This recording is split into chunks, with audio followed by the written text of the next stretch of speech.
आज घरात पाहुणे आले होते आणि पाहुण्यांना पाहताच सुनेचा नाटकीपणा सुरू झाला. सून राधा शांताताईंसाठी नाश्त्याचे ताट सजवून घेऊन आली, पण शांताताईंना सुनेचा हा खोटारडेपणा लगेचच जाणवला. त्यांचा स्वाभिमान जागा झाला. त्यांनी त्या नाश्त्याला हात देखील लावला नाही. नाश्त्याचे ताट मागे सरत कठोरपणे म्हणाल्या, "सुनबाई, मी म्हटलं ना की मला भूक नाही, तर तुला समजत नाही का? मी काहीच खाणार नाही. मला हे तुझं सगळं नाटकी वागणं लक्षात येत आहेत." शांताताई रागाने म्हणाल्या, पण तरीही राधा त्यांच्या रागाला दुर्लक्ष करत नाटकी करत काळजी सुरात म्हणाली, "आई, तुम्ही जर नाश्ता केला नाही तर मीही काही खाणार नाही." हे ऐकताच शांताताई चांगल्याच चिडल्या. "आहो सुनबाई, आता पुरे झाला तुमचा खोटारडेपणा आणि हात दिखावा. सगळ्याच गोष्टींची एक मर्यादा असते." शांताताईंना चांगलंच कळून चुकलं होतं. आपली सून आत्या सासूला दाखवण्यासाठी इतक्या मधुर आवाजात बोलतीये, नाहीतर रोज तर तिच्या आवाजात टोचणारे काटेच असतात. इकडे राधा मनात विचार करत होती, फक्त 2 दिवस कसे तरी निघून जावेत, मग आत्या आणि मामाजी गेल्यावर या म्हातारीशी कोण एवढं चांगलं बोलणार आहे आणि कोण तिची सेवा करणार आहे? शांताताईंनाही आता सुनेच्या मनातले विचार आणि तिची पुढची योजना पूर्णपणे समजून चुकली होती. ती अजून काही बोलणार इतक्यात त्यांचा नातू धावत आला आणि शांताताईंच्या गळ्याला बिलगला. आपल्या लाडक्या छकुल्याचा प्रेमळ स्पर्श मिळताच शांताताईंचं हृदय वितळलं. छकुल्याने त्यांच्या गालावरून हात फिरवत गोंडसपणे म्हटलं, "आजी, तुम्ही लवकर खा ना, मग तुम्हाला मला गोष्ट सांगायची आहे आणि माझ्यासोबत खेळायचं देखील आहे. जर तुम्ही नाश्ता केला नाही तर मीही काही खाणार नाही हं."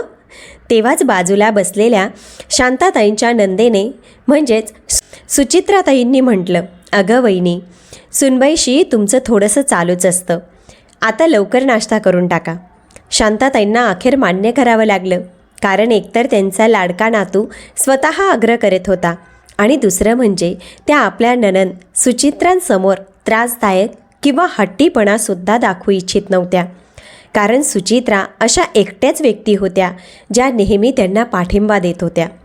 नाहीतर उरलेले सगळे नातेवाईक तर मुलगा आणि सुनबाईसाठी महागडे गिफ्ट व पैसे देऊन आपल्या बाजूला वळवले होते.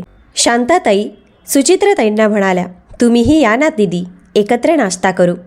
त्यांच्या आग्रहावर सुचित्राताई त्यांच्या जवळ बसल्या आणि दोघीजणी नाश्ता करू लागल्या. इकडे राधा खूप आनंदी झाली होती, कारण किमान आत्यासमोर तरी तिची छाप चांगली पडली होती आणि सासूबाई काही बोलूही शकल्या नव्हत्या.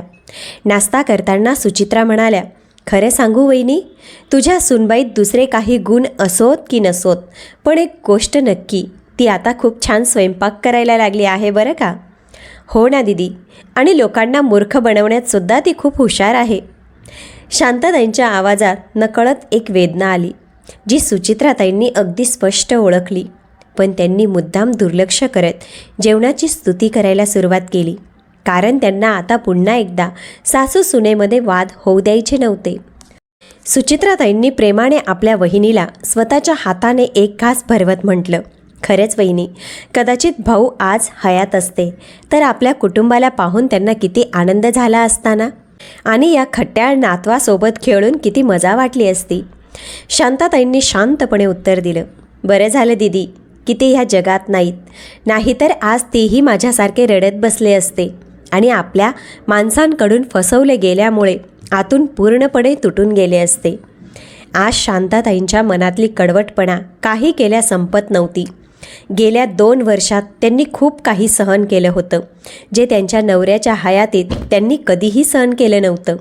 आज त्यांच्याही नकळत त्यांच्या तोंडून अनेक तक्रारी निघत होत्या, ज्या सुचित्राताई स्पष्ट समजू शकत होत्या. त्या फक्त इतकं वाट बघत होत्या की त्यांना वहिनीसोबत थोडा एकांत मिळावा, जेणेकरून ते त्यांच्या वहिनीच्या मनातली व्यथा समजून घेऊ शकतील. त्यामुळे त्या अगदी हळू आवाजात म्हणाल्या, "काही नाही वहिनी, असं गोंधळून जाऊ नका. आधी नीट नाश्ता करून घ्या. रात्री आपण दोघी नणंद भाऊजाई मस्त गप्पा मारू." शांताताई आणि सुचित्राताईंच्या नात्यात खूप आपुलकी होती. जेव्हा शांताताई नव्या नवरी म्हणून घरात आल्या होत्या, तेव्हा सर्वात आधी त्यांचं सुचित्राताईंसोबतच नातं घट्ट झालं होतं आणि ते नातं आज तागायत तसंच टिकून होतं. सुचित्राताई अजूनही त्यांना थोडं हलकं करण्यासाठी म्हटल्या, "बसा वहिनी, हसूया जरा. तुम्ही आनंदी राहा, आम्हाला दुसरं काही नको आहे हो. पण शांताताईंच्या मनात काहीतरी होतं जे उफाळून यायचं होतं. त्या राहावल्या नाहीत आणि म्हटल्या, बस दीदी, फक्त तुम्हीच एकट्या आहात ज्या खरंच माझ्या सुखासाठी विचार करता. इथले बाकी सगळे लोक फक्त एवढेच पाहतात की म्हातारी कधी मरतीये आणि सगळी मालमत्ता आमच्याकडे येते. बस करा वहिनी, हे सगळं विसरून जा. जरा काही छान गोष्टी करूया. अनुभवी आणि समजूतदार सुचित्राताईंनी राधाचा चेहरा बदलताना पाहिला होता, म्हणून त्यांनी लगेचच विषय बदलण्याचा प्रयत्न केला. त्यांनी वरून खूप प्रेमाने राधाला म्हटलं, जाग सुनबाई, 2 कप चहा घेऊन ये. तुझा हातचा चहा पिऊन पाहूया. पण त्या क्षणी राधाला त्यांच्या बोलण्याकडे लक्ष ठेवायचं होतं, म्हणून तिला तिथून उठावंसं वाटत नव्हतं. पण आता सुचित्रा आत्यांनी थेट सांगितलं होतं, त्यामुळे तिला उठावंच लागलं. आणि तिला सुचित्रा आत्यांच्या नजरेत चांगली सून म्हणून सिद्धही व्हायचं होतं. मन मारून ती चहा बनवायला तर गेली, पण इकडे सुचित्रा आत्यांच्या मनात काही विचार होते जे त्यांना त्यांच्या वहिनीला विचारायचं होतं. पण अजूनही बैठक खोलीत पवन आणि मामाजी बसले होते, त्यामुळे तो योग्य क्षण नव्हता. म्हणून त्यांनी सध्या थोड्या औपचारिक गप्पा सुरू केल्या. पण तेवढ्यातच शांताताई म्हणाल्या, दीदी, हल्ली ना अगदी लहान सहान गोष्टीतही रडू येतं हो. काय होतंय मला काही समजतच नाही, कशातच आनंद वाटत नाही. एक हा माझा नातू आहे, त्यालाच बघून जगतीये, पण सून तर यालाही माझ्याजवळ येऊ देत नाही. तू आलीस म्हणूनच तो थोडा वेळ माझ्याकडे राहतोय, नाहीतर सगळा वेळ तिनेच त्याला चिटकवून ठेवलंय. जणू मी काही डायनच आहे आणि माझ्या नातवाला खाऊन टाकेन. हे सगळं सांगताना शांताताईंना आश्चर्य वाटलं की सुचित्रा यांनी यावर काहीच प्रतिक्रिया दिली नाही. त्यांना काहीच धक्का बसला नाही की सून त्यांच्याशी असं वागते आणि नातवापासून दूर ठेवते. पण सुचित्राताई खूप समजदार आणि व्यवहारशीर होत्या. संयुक्त कुटुंबात त्यांनी अनेक प्रकारचे नाटकी पाहिल्या होत्या, म्हणून त्या अजून काही बोलूनही गोष्ट वाढवू इच्छित नव्हत्या. सुचित्राताई त्या काळात शिकलेल्या बायकांपैकी एक होत्या. त्यांच्या गावात त्या सर्वात अधिक ग्रॅज्युएट झालेल्या महिला होत्या, त्यामुळे गावात त्यांचा तेवढा आदरही होता. पण आता या घरातसुद्धा त्यांचं वजन होतं. अगदी पवनसुद्धा त्यांना थोडं घाबरत असे आणि पवनला बघून राधासुद्धा आता त्यांच्यापासून जरा सावध राहू लागली होती. त्यांच्यासमोर स्वतःची चांगली छाप पाडायचा ती नेहमी प्रयत्न करत असे. पण पवन आणि राधा कितीही चांगलं वागायचा प्रयत्न करत असले तरी सुचित्राताईंना त्यांच्या वहिनीच्या चेहऱ्यावरच्या रेषा आणि डोळ्यांमधलं खिन्नपण पाहून लक्षात आलं होतं की हे दोघं काय खेळ खेळत आहेत. पण त्या काही बोलत नव्हत्या, फक्त परिस्थिती बिघडू नये म्हणून सतत वातावरण हलकं ठेवायचा प्रयत्न करत होत्या.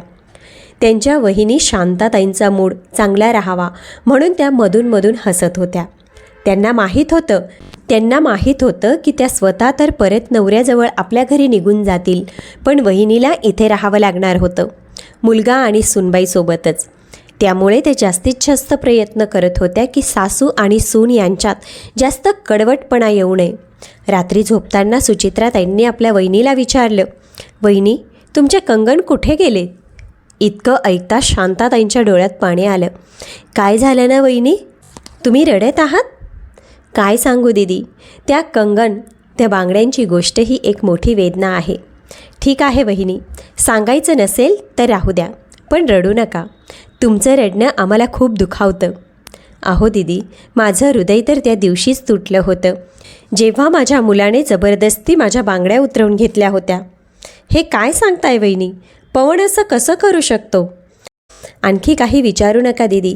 ही सुनबाई जी तुम्हाला खूप सरळ वाटते ना, ती फार हुशार आहे आणि स्वार्थी देखील आहे. त्यावेळी आपल्या माहेरी तिला दाखवायचं होतं की तिचे सासर किती श्रीमंत आहे, म्हणून अगदी हट्टाने मला माझ्या पूर्वजांनी दिलेले दागिने मागून घेतले. म्हणाले की लग्न झाल्यावर परत करते. पण आज 8 महिने झाले लग्नाला.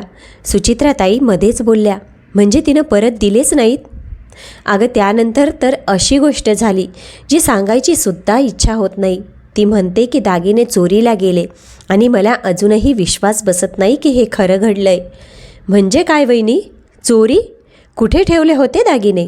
असं तर नाही ना की सगळे दागिने हडप करून मग चोरीचं खोटं कारण दिलं? हे सगळं खूप काळजीपूर्वक रचलेलं होतं. इतकंच काय, पण पवननं तर माझ्या बँक खात्यातसुद्धा बदल करून घेतला आहे. नॉमिनीच्या जागी स्वतःचं नाव घातलं आणि माझ्यासोबत जॉईंट खाते करून घेतले. शांताताईंचा गळा भरून आला.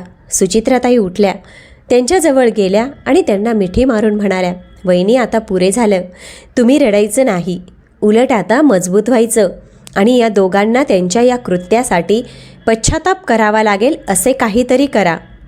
शांताताई डोळे पुसत म्हणाल्या, काय सांगू दीदी, मुलगा घरी येण्याआधी सुनबाई मला एक पोळी खाऊ घालते आणि म्हणते की आता झोपा, आणि स्वतः मात्र नवऱ्यासोबत झणझणीत जेवण बनवून खाते.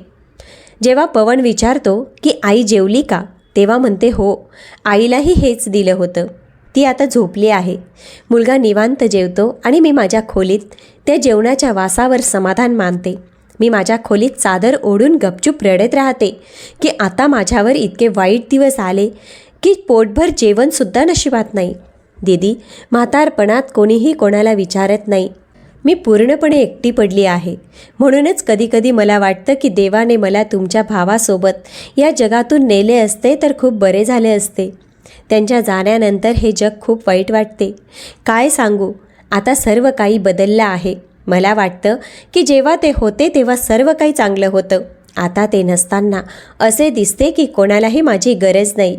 घरात सर्व काही तळलेले पदार्थ बनतात, पुरी कचोरी बनवल्या जातात, पण माझ्यासाठी फक्त कोरडी भाकरी आणि पाणीदार डाळ बनलेली असते.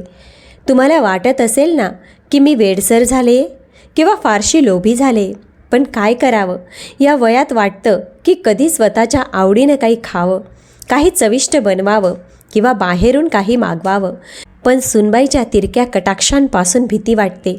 तिने म्हणायला नको की आता म्हातारीला इतका लोभ झाला की बाहेरून मागवून खाणार, म्हणून ती जे काही देते ते गप्प बसून खाते. असं म्हणत शांताताई सुचित्राताईंकडे पाहू लागल्या. त्यावर सुचित्राताई थोडा विरोध करत म्हणाल्या, वहिनी, मग असं करा ना, तुमच्या खोलीत थोडं फरसाण, थोडं नाश्त्याचं सामान, फळं वगैरे आणून ठेवा. काय एवढं सुनेचं ऐकायचं. शांताताईंचे डोळे पुन्हा भरून आले. आवाज गळ्यातच अडकला. त्या एक दीर्घ सुस्कारा टाकून म्हणाल्या, काय सांगू, आपल्या घरातच इतकी उपेक्षा सहन करतीये की एखाद्या नोकराणीलाही माझ्याहून चांगलं जीवन मिळत असेल. हे ऐकून सुचित्राताईंना राहावलं नाही. त्या म्हटल्या, वहिनी, तुम्ही हे सगळं पवनला का नाही सांगत? त्याला हे माहीत आहे का? आता मी हे सगळं माझ्या मुलाला काय सांगू?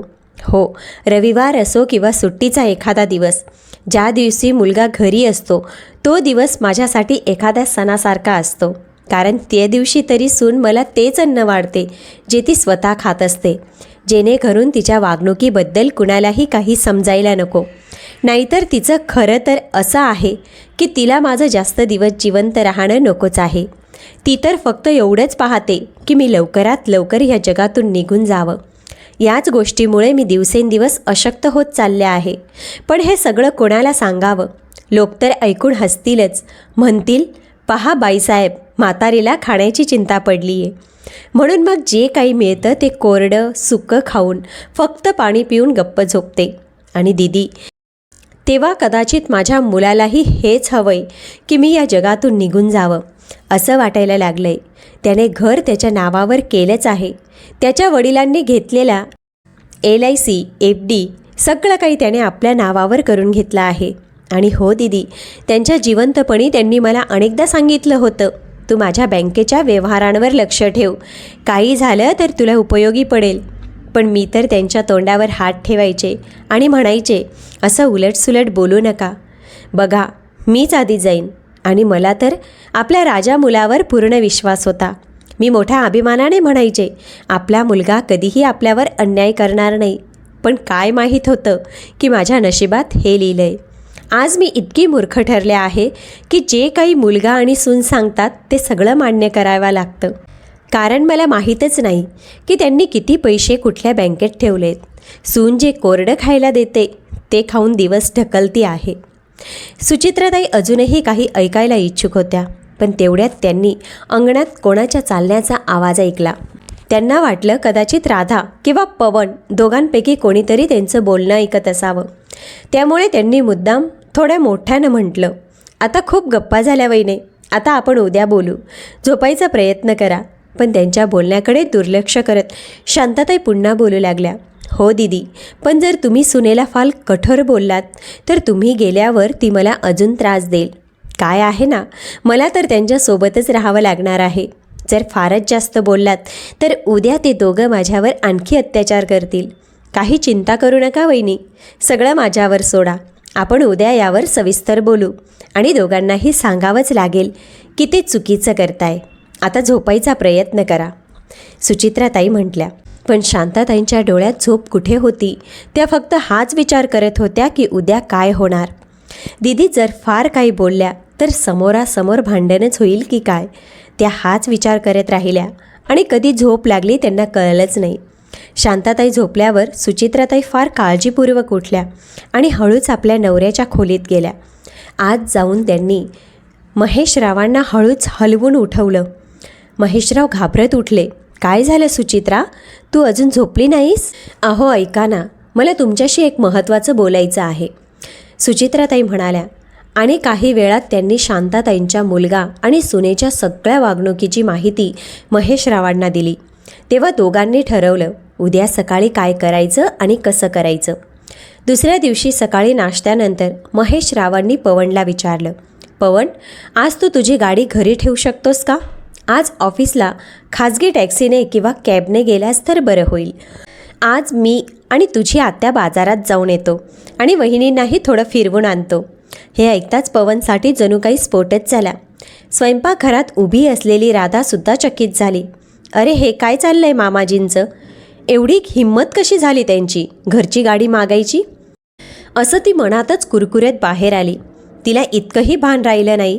मागे तिचा मुलगा रडत होता. ती पाय आपटत त्याला ओरडत थेट आपल्या खोलीत गेली. पवनला तिचे पाय आपटण्याचे आवाज ऐकूनच कळलं की राधा रागावलेली आहे आणि आता मात्र तिच्या रागाची झळ आपल्यालाही बसणार. म्हणून तो तिच्या मागोमाग जाण्यासाठी निमित्त शोधू लागला. एका बाजूला गॅसवर ठेवलेलं दूध उतू जात होतं आणि दुसऱ्या बाजूला खोलीत राधा संतापून उतू जात होती. हद्दच झाली बेशर्मीची. यांनी तर या घराला आपलेच घर समजलंय वाटतं. आईला फिरवायला न्यायचं म्हणून गाडी मागताय. खरंच म्हातारी झाली तरी यांच्या ऐशोआरामाच्या इच्छा काही संपत नाही. आणि तुझी आई बघ, म्हातारपणात तर अजूनच तरुण वाटते, असं राधा कुरकुरत होती. पवन खोलीत पोहोचतात राधाचं बडबडणं सुरू झालं. तेव्हा पवन म्हणाला, राधा, तुला माहीत नाही, आपली आत्या फारच 100 युक्त्या असलेली आहे आणि मामाजी तर तिच्याच तालावर नाचतात. मला वाटतं त्यांना आपल्यावर संशय येऊ लागलाय. एकदा का त्यांनी संशय घेतला तर हे घर आपल्या ताब्यात येणार नाही आणि आईची संपत्तीही त्यांच्या जिवंतपणी मिळणार नाही. म्हणून सध्या तरी तू शांत राहा. हे ऐकून राधा चिडून म्हणाली, थोडा विचार कर पवन. जर आईला रोज चविष्ट जेवणाची सवय लागली तर उद्या आत्या आणि मामा गेले तरी त्यांच्या अपेक्षा तशाच राहतील आणि मग आपल्याला ती अशीच सेवा द्यावी लागेल. त्यावर पवनसुद्धा चिडून म्हणाला, अगं ते सगळं नंतर बघूया. सध्या इतकंच लक्षात ठेव की आपण तिच्याकडून जे कागदांवर सही करून घेतल्या आहेत ते व्यवस्थित सांभाळून ठेव आणि आत्या तसेच मामांजींना खुश ठेवण्याचा प्रयत्न कर, म्हणजे काही अडचण येणार नाही. पण राधाला अजूनही त्याचं म्हणणं पटत नव्हतं. तिने सटपट उत्तर दिलं, मला समजत नाही पवन, तू एवढा घाबरतोयच कशाला? पण घर आपल्याच नावावर आहे आणि आईचे दागिनेही मी माझ्याजवळ ठेवले आहेत, मग भीती कशाची? पवन म्हटला, राधा, मी तुला सत्य समजावून सांगतोय. राधा लगेच म्हटली, जर खरंच तुला भीती वाटत नाही ना तर यावेळी आत्या किंवा मामा बोलले की आपण आईची नीट काळजी घेत नाही तर त्यांना सांग की त्यांच्यासोबतच घेऊन जा. पवन म्हणाला, तुला कळतंय का तू काय बोलतीयस? राधा चिडून म्हटली, हो, मला पूर्णपणे कळतंय. मी काही तुझ्यासारखी मूर्ख नाही. आत्तापर्यंत तिचा मुलगा शांत बसलेला होता, पण आता त्याला भूक लागलेली होती म्हणून तो मोठमोठ्याने रडायला लागला. राधाने चिडून त्याला एक थापट मारली. पवनने लगेच त्याला उचललं, छातीशी धरलं. त्याला काही सुचत नव्हतं. राधा समजेल तरी कशी? तेवढ्यात बाहेरून आत्याची हाक आली, वहिनी, आज तुम्ही चहा करा ना, तुमच्या हातच्या चहाची खूप आठवण येते. हे ऐकून राधा पुन्हा संतापली आणि पवनला म्हणाली, मी विचारतीये की आत्या आमच्या घरात भांडण लावायला आलेल्या आहेत का? कधी फिरायला, कधी पराठे, आता चहा, म्हणजे आईला पूर्ण बिघडवूनच टाकणार. पवन तिला समजावत म्हणाला, थोडं हळू बोल राधा, ते लोक ऐकतील. राधा म्हणाली, तुला घाबरायचं आहे ना तर घाबर, मी नाही घाबरणार. तेवढ्यात आत्या खोलीत शिरल्या आणि म्हटल्या, बरोबर म्हणतेस सुनबाई, तुला काय घाबरायची गरज आहे ग, तू तर तुझ्या सासूला घाबरवलंय ना आधीच. हे ऐकून राधा रंग बदलत म्हटली, आत्या, मी त्यांना वेगळ्या कारणासाठी बोलत होते, तुम्ही चुकीचा अर्थ काढलात. आई का घाबरतील, मी त्यांचा आदरच करते की. तेवढ्यात बाहेरून शांतताई आत आल्या. आज त्यांना कुठून तरी खूप धैर्य मिळालं होतं, कदाचित सुचित्राताई आणि महेशरावांची साथ मिळाली म्हणून. त्यांनी ठाम आवाजात सांगितलं, बस झालं सुनबाई, खोटं बोलणं आणि नाटकं करायलाही काही मर्यादा असतात. मी काही बोलत नाही म्हणूनच तुझी हिंमत वाढली आहे. पण लक्षात ठेव, ज्या घरावर तू इतका अभिमान करतेस ना, त्या घरावर संपूर्ण खर्च मी केलेला आहे आणि त्यानुसार हे घर पवन आणि तुला मिळणार आहे. पण लक्षात ठेव, मी जिवंत आहे तोपर्यंत हे कोणालाही मिळणार नाही. क्षणभर खोलीत शांतता पसरली. फक्त लहान मुलाच्या रडण्याचा आवाज ऐकू येत होता. तो धावत आजी आजी म्हणत शांतताईंच्या मिठीत गेला. त्यांनी त्याला प्रेमाने उचललं आणि राधाला म्हणाल्या, मी माझ्या नातवाला घेऊन चालले आहे, तुम्ही पण या. आज मी स्वतः चहा करणार आहे. माझ्या हातच्या चहाला खूप दिवस झाले. आज त्यांच्या आवाजात ठामपणा होता, वागण्यात आत्मविश्वास होता. थोड्या वेळाने पवन आणि राधा बाहेर आले. शांताताईंनी प्रेमाने त्यांना चहाचा कप दिला. काही वेळापूर्वीचं कठोरपण किंवा भांडण त्यांच्या चेहऱ्यावर कुठेच नव्हतं.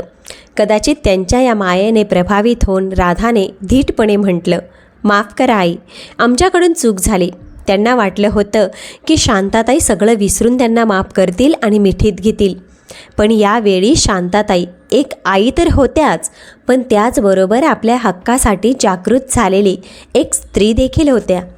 त्यामुळे त्यांनी अत्यंत सौम्य पण ठाम स्वरात सांगितलं, चूक तुमच्याकडून झाली आहे आणि मी अशी अपेक्षा करीन की पुढे अशी चूक तुम्ही दोघं पुन्हा करणार नाही. पण आता मी हे घर कोणाच्या नावावर करायचं आहे हे सुद्धा ठरवलं आहे. आता माझ्या जिवंतपणी हे घर फक्त आणि फक्त माझ्याच नावावर राहील आणि जर तुमचं वागणं माझ्याशी वाईट झालं तर मी हे घर एखाद्या ट्रस्टला देईन किंवा अनाथालयाच्या नावावर करून टाकेन. पवन, तू हे समजून घे. तू माझा मुलगा आहेस म्हणून हे घर आपोआप तुझ्या नावावर होईल असं नाही. कायद्यानुसार मी हे घर कोणाच्या नावावरही करू शकते जर मी ठरवलं तर. त्यामुळे आता हे गृहीत धरून चालू नका की हे घर तुमचंच आहे. हे पूर्णतः तुमच्या वागण्यावर अवलंबून आहे की तुम्हाला या घरावर किती हक्क आहे. हे लक्षात ठेवा, हे घर माझं आहे आणि जर माझा अपमान केला गेला तर तुम्ही दोघं इथून जाऊ शकता. एवढं सगळं इतक्या ठामपणे शांताताईंच्या तोंडून ऐकून पवन आणि राधा आश्चर्यचकित झाले. पवनने आधी त्याच्या वडिलांच्या हयातीत आईचं हे धाडसी रूप, आत्मविश्वास पाहिलं होतं, पण वडिलांच्या निधनानंतर तिला खचलेल्या स्थितीत देखील त्याने पाहिलं होतं. मात्र राधासाठी शांताताईंचं हे रूप अगदी नवीन होतं. तिला हे सहनच होत नव्हतं. तेव्हा चहाची गोडी नात्यांमध्ये गोडी आणेलच असं नाही. पण राधाला आणि पवनला हे समजलं की जर आता त्यांनी आईसोबत चुकीचं वागणं केलं तर त्यांच्या बाबतीतही खूप वाईट होऊ शकतं. तरीही राधा पवनला म्हणाली, ही सगळी बुद्धी त्यांच्या आत्या आणि मामांची आहे. आमच्या सासूबाई तर साध्या भोळ्या आहेत, त्यांना एवढं काही कसं कळणार. पवन आधीच अपराधी भावनेने भरलेला होता. आता राधाचं बोलणं ऐकून त्याला राग आला आणि तो म्हणाला, बस कर राधा, आता तू काही करणार नाहीस ज्यामुळे आई नाराज होईल. लक्षात ठेव, ती आपल्याला कधीही घरातून काढू शकते आणि आता मलाही जाणवतं की मी देखील आईसोबत चुकीचं वागलो. विचार कर, उद्या आपला मुलगा आपल्याशी असंच वागला तर आपल्याला कसं वाटेल. राधा अजूनही याच विचारात होती की जर सासूबाईंनी घरातून बाहेर काढलं तर खरंच त्यांची फार अडचण होईल. दुसऱ्या दिवशी सकाळी शांताताई आणि सुमित्राताई तसेच महेशराव फेरफटका मारायला गेले. बाहेर एकांतात शांताताई म्हणाल्या, दीदी, काल मुलगा आणि सून यांना इतकं सगळं बोलताना मला खूप भीती वाटत होती, पण तुम्ही दोघं माझ्या पाठीशी उभे राहिलात, समजावलं म्हणून मी त्यांना ठामपणे उत्तर देऊ शकले. सुचित्राताई म्हटल्या, वहिनी, आता असंच बळकट राहा, पण हे लक्षात ठेवा, हे दोघं अजून खरंच बदललेत असं नाही. कदाचित भविष्यात बदलतील, पण सध्या त्यांचं वागणं फक्त आपल्या फायद्याकरता आहे. म्हणून स्वतःचं कायम भलं बघा आणि कुठलाही अन्याय होणार नाही याची काळजी घ्या. आम्ही आहोतच तुमच्यासोबत. महेशराव म्हणाले, आणि वहिनी, आमच्याबरोबर तुमच्या पाठीशी अजून एक आहे आणि तो म्हणजे कायदा. शांताताई हलकेच हसल्या. घरात परतल्यानंतर सुचित्राताई आणि महेशराव त्यांच्या घरी परत गेले. त्या दिवसानंतर नाश्त्याच्या टेबलावर शांताताईंसाठीही तसंच जेवण वाढलं जात होतं जसं इतर सगळ्यांसाठी. आज आपल्या विजयावर शांताताई शांतपणे हसत होत्या आणि मनातल्या मनात सुचित्राताई आणि महेशरावांचे आभार मानत होत्या. त्यांच्याशिवाय कदाचित त्या स्वतःच्या हक्कासाठी उभंही राहू शकल्या नसत्या, कारण त्यांना हेच माहीत नव्हतं की इच्छापत्र कधीही बदलता येतं. म्हणून प्रेक्षक मित्रांनो, प्रत्येक माणसाने स्वतःच्या हक्काबद्दल आणि कायदेशीर अधिकारांबद्दल जागरूक असणं आवश्यक आहे, जेणेकरून कोणीही आपल्यावर अन्याय करू शकणार नाही. प्रेक्षक मित्रांनो, आजच्या कथेतून तुम्हाला काय शिकायला मिळालं कॉमेंटमध्ये नक्की सांगा. कथा आवडली असेल तर व्हिडिओला लाईक आणि चॅनलला सबस्क्राईब अवश्य करा. तसेच ओम नमः शिवाय लिहायला अजिबात विसरू नका. चला तर भेटूया पुढच्या कथेत.